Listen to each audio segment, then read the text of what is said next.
Welcome to Silent Symptoms, a Black mental health podcast. I am your host, Katasso Fridge, a Florida-based therapist. This podcast focuses on mental health, stigmas, and social injustices that affect the Black community.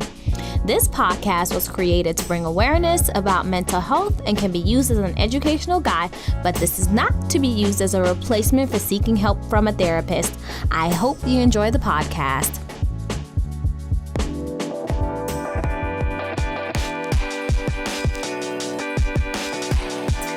Hello. Welcome to Silent Symptoms, a Black mental health podcast. Today I have a special guest, and this is my husband, Noah White, my husband. So today I just wanted to bring him on to talk a little bit about relationship goals and things that are happening in life and certain things that we went through to get to this point in our relationship. I know that the last time that we spoke, my life was like completely different from what it is right now. Like literally in the last year, I got engaged. And then I got married in like 5 seconds later. So we're going to talk a little bit about that.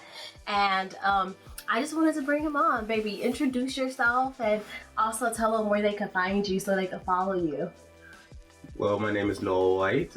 I'm a 10-year veteran, actually recently retired over a year ago. My Instagram is Noah Limit, NOALLIMIT. Also, I do a little bit of photography for fun on the side at Noah White. NOALWHITE. You gotta hype yourself a little bit more. Like, what else? Let me tell y'all, he owns a logistics company. He also, we have a credit company that we're building up. We're writing books. So he does a little bit more. He's so modest. He invests in real estate. He does everything. So I want to call him a mogul, but he's so modest. So, okay, babe. So let's take it back. So you and I got to really get to know each other in 2017, right? Yes. At that time in your life. So, okay, I'm not gonna tell them how we met. I'm not gonna tell them. But I will say that the first time that I met him, we actually went to go see a fight together. I actually met him, and then we went to go see a fight together. Tell me about your first impression when you first saw me. What can I say? I was impressed. It was a surprise in my life. It was something different. A different type of woman that I wasn't necessarily used to. But around that time, I kind of decided, I made a decision on the type of woman that I wanted in my life. And she fit on pretty much all those fits that I wanted. You know what I mean? Even I was particular about even something as small as I wanted a woman with a master's degree. I wanted a woman that's multicultural. I wanted this, I wanted that, and she met a lot of those wickets. And I think that's what really kind of took us to the place we are now. Yeah, because when I first actually saw him, so I could tell him when I walked through the door. And I looked at him, I was like, this man in the flesh in real life, he really looks good, and he was fine. And then he was hanging out with his friends. So it was nice to kind of see him in his element, because it wasn't like we went on an individual date. It was nice because you got to see other people, got to interact with one another. And then I'm like, he looks good. And then do you remember, he doesn't remember anything. But do you remember when I went out to my car and then I came back inside the house? No. No. So what happened was I walked outside. I don't know what I had to do with my car. And I came back in. And when I was walking back through the door, we kind of locked eyes. I was looking at him. It was like he's looking at me like she looks good. And I was looking at him like he looks good. And then I ended up winking at him. Do you remember that? Because I do the goofiest things. First day meeting this man, I'm winking at him. And then when I left, I was telling my friends, I was like, yeah, this person is about to be my husband. And I knew it at that time, because I was just the connection was real. And then the time that we spent with one another, even throughout that day, we hung out from it was 7 p.m. until 5 o'clock in the morning the next day. Yeah. some of the things that, like he said, there were certain like things that I wanted in a relationship. Like my friend had told me, like, before you get into another relationship, you have to write out, you know, all the things you keep saying. Like I kept saying different things, like I want somebody that's family oriented, that has their stuff together, that I don't really have to establish. They have their own thing going on. They have their own car. They have their own place. You know, things. Somebody that's kind-hearted, somebody that's considerate, and that can communicate. And I think what we found in common was the communication thing, right? That was the most important thing. Because I was telling him, like, I definitely want somebody that can communicate, because it's not going to work if we don't communicate. Yeah, but that was pretty easy. I think, especially because your line of work, it made me trying to communicate a lot easier, because in past relationship, it's hard to try and communicate with a person when they don't necessarily understand where you're coming from and what you're saying. So when you're in a field where you're doing communication as a career, you know what I mean, is like that, like just that much better when it comes to a relationship, because if you have the ability to actually express what you want and what you need within a relationship, it makes it a lot easier, especially as a man, where I don't have to guess, or I don't have to imagine, or I don't have to assume, to have a person in my life that kind of just tell me what they actually want, and I just try to do my best to fulfill those needs. Yeah, he definitely, and what I like, he definitely says, Kay, tell me what you want. Like I just go like the long way to kind of explain things, and maybe because of like past relationships and situations where I felt like I had to explain myself, but like being in this relationship made it so much easier because I could communicate with him, like, and tell him what I want. He could tell me what he wants. Because you brought up a really good point, because like a lot of people in my field, like as therapists, say that they have a hard time finding a relationship because they're a therapist, or they overanalyze situations, or they feel like somehow they're psychoanalyzing their partner. Like, do you feel like it was easy or hard to date somebody that's in the field? I feel like it was easier because I can express my issues, and then not only that, but you never brought work home. So you had those communication skills, but you never brought work home. So that made things a lot better. So you never had those problems where you were trying to indirectly diagnose me with something, or maybe this is wrong with them, that is wrong with them. So I never got any of that. So any kind of problems we had within our relationship, kind of just worked through them. Yeah. I think that's the good part about like the relationship that we have. Like we both like had our own relationship issues prior to us getting together. We did. Yeah. And we decided, like, it's like we were dating the same person out of two different people. So we saw kind of things that we didn't want to have in our relationships, and we kind of model after, like, our own thing, like what we wanted out of each other, and then what we foresaw for the future. Because a lot of times, like when people are in the relationships, they're living for the moment, which at times we did live for the moment. Yes, absolutely. And then it's also good to establish in a relationship what kind of boundaries you want to have with your partner and things that you want to see for the future. Like a lot of boundaries that we had in the relationship were kind of fluid because we learned each other day by day. Yeah. Because when we really thought of, like when I was talking last night with some of my friends, we were talking about like timelines of like dating somebody, and then how quickly should you like move with somebody. And then when I kind of looked at like our relationship, everything was like, it seemed like it took forever, but everything was like fast motion. Yeah. Not the beginning, not the end, but like the beginning of hanging out. No, I wouldn't say that. You don't think so? I wouldn't say that. I say it took a while. I would say that. It took a while. So, me being a man as well, me venturing out, doing this, doing that, and not staying focused on what I had in front of me and things of that nature. So, but when we actually locked each other down, we kind of built from there. And honestly, I felt like the pandemic and us being alone within the household actually advanced our relationship by years, I feel like, because that's when you get to really learn a person. Like if you ever go on a trip or like go on a vacation with somebody, be stuck with them somewhere, you'll learn if you like them or not, if you want to be with them or not, if you like them or not, if you can even stand them as a person, and see if it is not just surface level. So over the couple months to where we were during the lockdown, I actually had a chance to actually get to know her a lot more. And that actually reassured me that I made the right choice for the woman I picked. So you can have as a man, you have your sureties, you can go this and that, you can guess, whatever the case may be.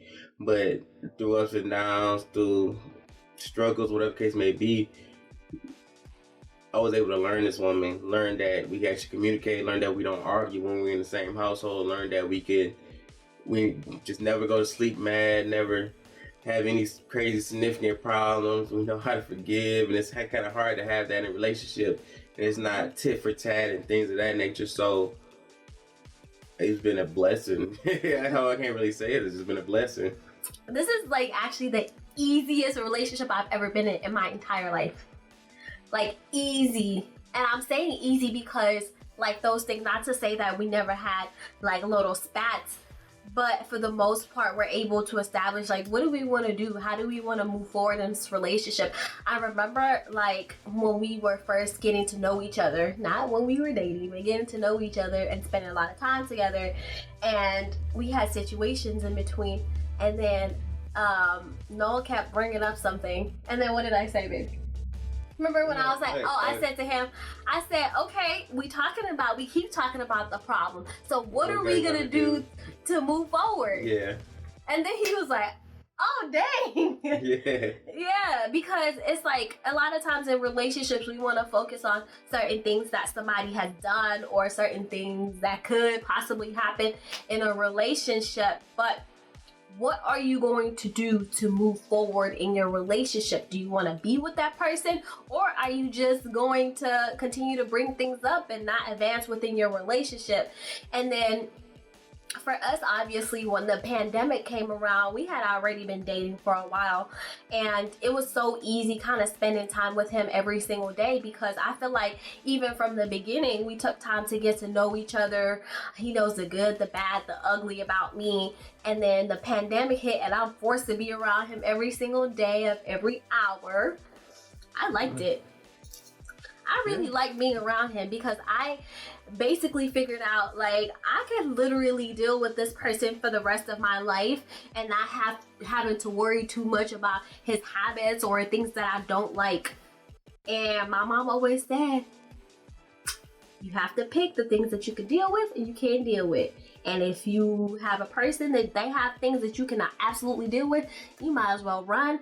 And I didn't run for the hills because where we are right now. And then he didn't run, obviously. He didn't run, obviously. But I feel like to some capacity, we used to be runners. Like, you know, a lot of people like to avoid issues in relationships, and we haven't done that. We kind of try really hard to kind of face the issues where if we have problems, let's deal with this. Absolutely. Let's deal with this. But I think, especially within a relationship, you have to reach a level of emotional maturity. If you haven't actually reached that level, especially you were talking before about like how you run away from problems, I don't necessarily see it as running away. I see if you like, especially if you have a problem with the person you're dealing with, whatever the case may be. I'm kind of different. I don't believe in like wasting time. Like people try to make something work, but if you don't already have those tools to mentally sustain that, to mentally get past that, or mentally communicate with that person and actually work through that, it's just like the whole relationship becomes a ticking time bomb. Yeah. So because we were able to deal with things, even small how big, even when we were just dating, nothing ever really became a problem, or nothing really actually became big. Yeah. Because guess what? Nip it in the bud. We nip it in the bud. And like, what things do you feel like your past relationship have taught you, and then for you to be for for you to be emotionally mature, do you feel like you were, okay, let's start here. Do you think that you were emotionally mature when you met me? And okay, when you got to know me from a deeper level? I think maybe you were, let me say it, I think that you probably were at the tail end of immaturity coming into maturity, I feel like. Maybe? I can give it that. I give it that. I give it a little bit of that. It's not bad because you were, there's a little bit of, and then but then it's like overall, like, I call him a flower to my friends because like every layer of our relationship, like there's always something to peel back about him. That's what I love about him, because he doesn't give you everything. Like, I feel like when we were like getting to know each other, it was like one layer, and when we started dating, it was another layer, and then when we got engaged, it was another layer, when we got married, it was another layer. It's like different surprises that I get, and I love that about him. You know what I mean? Like, he gives you more and more and more of who he is, and I feel like from the beginning, I know this person, and then I keep knowing even more, like, and on a deeper level. So what do you think about what have your past relationships taught you, number one? And then number two, your emotional, like, maturity. It taught me what to look out for and what I couldn't deal with. So through my lifetime, especially dealing with relationships, it's been more of a learning experience overall. I don't necessarily blame it on parenting, whatever the case may be, but my father was actually jailed for 21 years of my life. So I feel like it was a lot of lessons that I didn't learn. So even like having a conversation with a couple friends of mine, even males when I was in the military, I was finding maturity level a lot farther along in the way they dealt with women, the way they conducted themselves, the way they conducted themselves in relationships and things of that nature, just because I didn't have any type of structure and I was kind of bumping my head and figuring my way out. And that kind of went over the broad aspect of my whole life. So not only from relationships to my career and the way I dealt with things, from my entrepreneurship and things of that nature. So when that led into relationships, it's hard. It becomes hard when you get two people that aren't there. You know what I mean? I actually like dating older women, but I always found the fact of all the women I used to date or I like talking to or that I could actually get along with already had their lives started or they were restarting their lives. So they already had children, maybe once divorced, whatever the case may be. But when I get a woman my age, it's like we're never on the same level. So I don't want to control anybody or tell anybody what they should be doing, but it was more of a reaction to everything that was going on. And trying to keep somebody happy, keep them from getting angry, keep them from this or that, instead of actually focus on wanting to build. You know what I mean? And then as not only that, but I believe in certain roles in the household. So no matter which way we set it up, but if it's a position within the household, I think we should decide what that position is going to be, and one of us should play this, one of us should play that, and we do what we need to do to build. And a lot of other relationships, I never had that. Things were kind of leading on aimlessly and just toxic. It's honestly something I never really thought about in a while. You know what I mean? I learned a lot of what I didn't want, and I realized what I did want, so that's what I married. But yeah, I don't know. As a man, I never really put that much thought into it. I kind of just really forget about. Yeah. I don't know, am I oppressing trauma? I don't know. Maybe. Probably. But you know, you got me and then you forgot about the rest, which is fine. But yeah, I feel like too, like childhood, like I did an episode a while back about how childhood trauma affects your relationships, and it does, simply because we all have a little bit of trauma. Like even when you grow up in a two-parent household, they might be certain things that you deal with within your own self, outside of your parenting, like outside of your parents, that you have to deal with. And a lot of people, we probably figure things out because we're not open with our parents. We listen to our friends, and you figure out things that way. So therefore, if your friends are telling you, do this, girl, don't do that, girl, and sometimes that's not always necessarily what's right. And then like your trauma with, like, you know, your father, that plays a huge role in how you're supposed to be as a man, or being taught what to do, at least given guidance. You know, I grew up in a 2-parent household, but I still, even before that, I didn't have a two-parent household, so I have my little traumas from that. But as I grew and I matured, I had to understand that, like, not everybody is going to be able to deal with my trauma, so I need to fix that. I need to figure out what I want and what I don't want. And those two things, because a lot of times we say, this is the type of person that I don't want. But when I ask you, what do you want? You have no answer. That's, like he said, that's going into a relationship aimlessly, not knowing what kind of boundaries you have for yourself or what kind of boundaries your partner has. And you have to establish that. Everybody has their own roles, and you have to establish what you want within your relationship. Because now that I'm married, I don't listen to anyone that's not married. And I barely listen to those people. You know what I'm saying? Because I tell him, like, you know, whatever issues you and I have, this is for us, because we already established our own relationship and what we want it to look like. And we got this far, and we must be doing something right. And we must be going on a journey that works out perfectly. And it seems like all of our friends, like, are married and are establishing themselves and going in that direction. I don't know if that's what we're attracting or it's age or whatever, but it feels good to see other people, and especially that Black love. It hits home for me. That Black love hits home for me.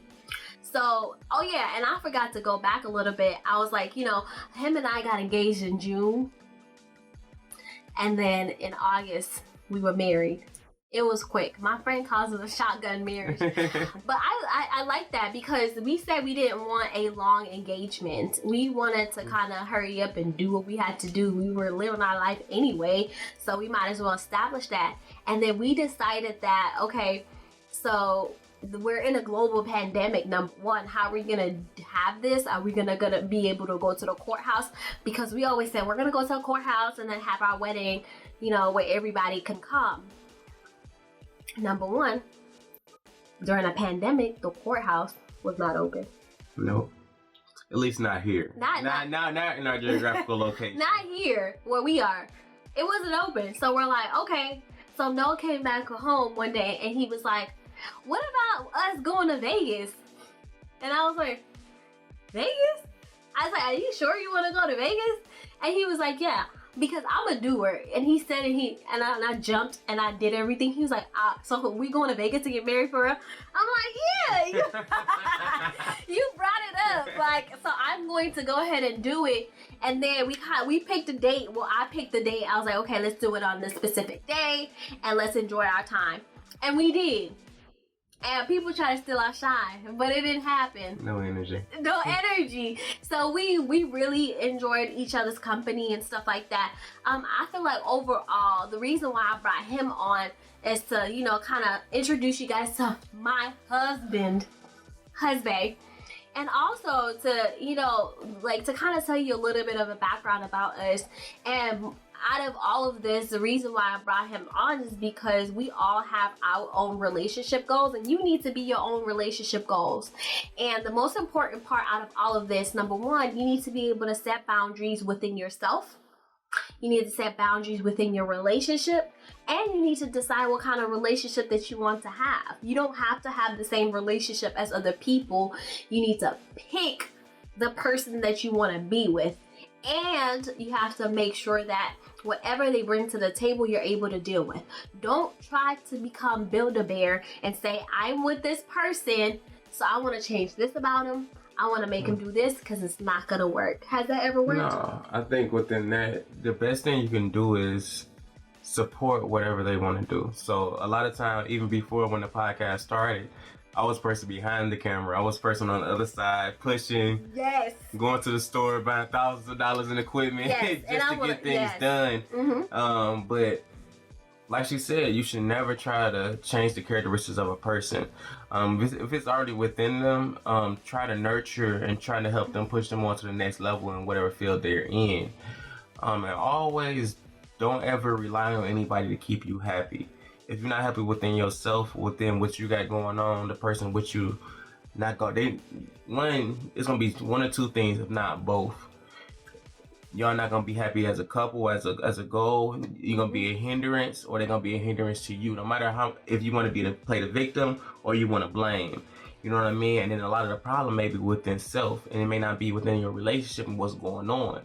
You know, so you should always look at that and then focus on what's going on with you, and not trying to make yourself a reflection of what somebody else's situation appears to be, because it may not be that. So what it appears to be may not be actually realistic for you or what you have going on.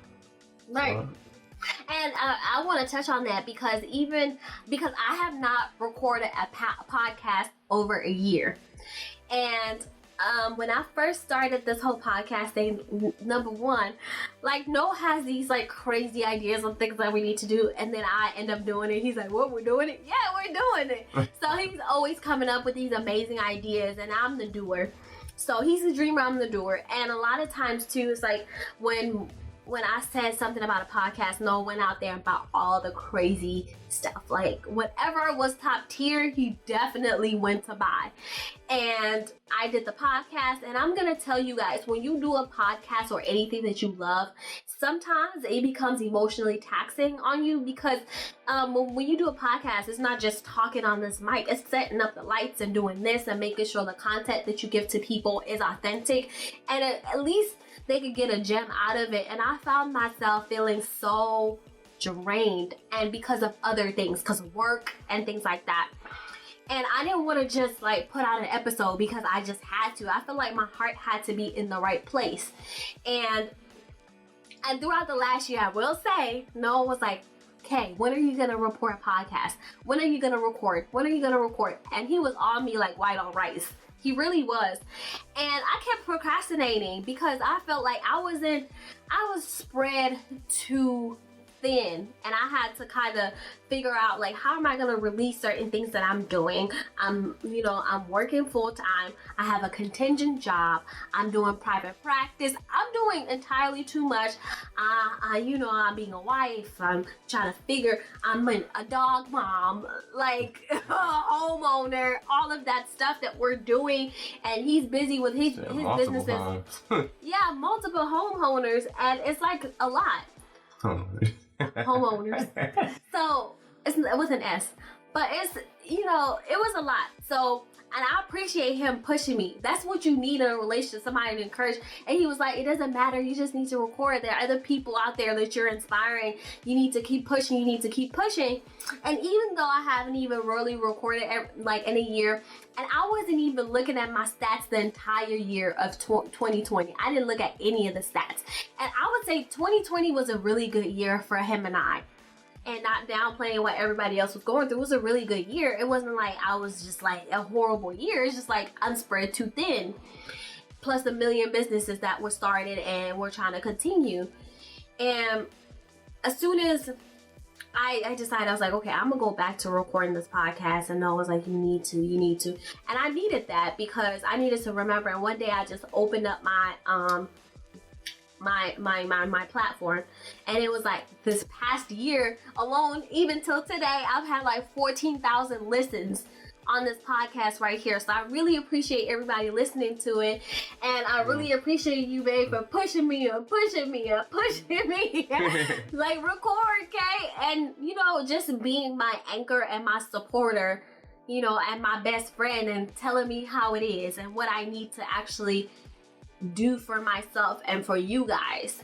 So, and also for coming on here and talking and being shy. And you guys, let's hold him accountable, because he wants to start his own YouTube and podcast, but he's still not doing it. So I'm gonna be on him like white on rice. I say I'll be his guest. That's what relationships are about, is trying to find somebody else's strengths and using them, and then whatever weakness they have, you just scoop right in and pick up where they leave off. And that's how we work. Him and I, like a seesaw, we kind of balance each other out, and we find that straight line, that balance, baby. Absolutely. So thank you guys so much. So you guys make sure you follow Noel and I. We're actually going to be coming up, we actually are almost done with a book, and the ebook is going to be about people helping people restore their credit, helping them get funding, how to go from the 500s to the 800s in no time. And this is a DIY book that you could do yourself, but if you feel like I don't want to do that, you could definitely hit up Noel and I. So you guys can follow me at Silent Symptoms Podcast, and on my private practice, you can also hit me up at Solace, so SOLACECC PLLC on Instagram, or on Facebook at Solace Counseling and Consulting. I'll also be coming out with another ebook that's talking about life transitions and how you can get out of the situation that you're in to kind of make yourself be better, build yourself. So that's what we're doing. So tell us a little bit about what you guys are seeking within your relationship, or what are your relationship goals. You should be your own relationship goals. So thank you, baby, for coming. So follow him at No Limit. Thank you guys for listening. Thank you. Follow us. Thank you for tuning in. Please be sure to like, share, and subscribe to our podcast. You can catch us on Anchor and all your favorite media streams. Follow us on Instagram, Facebook, and YouTube at Silent Symptoms Podcast. Let us know if you have any feedback or topics that you would like to hear.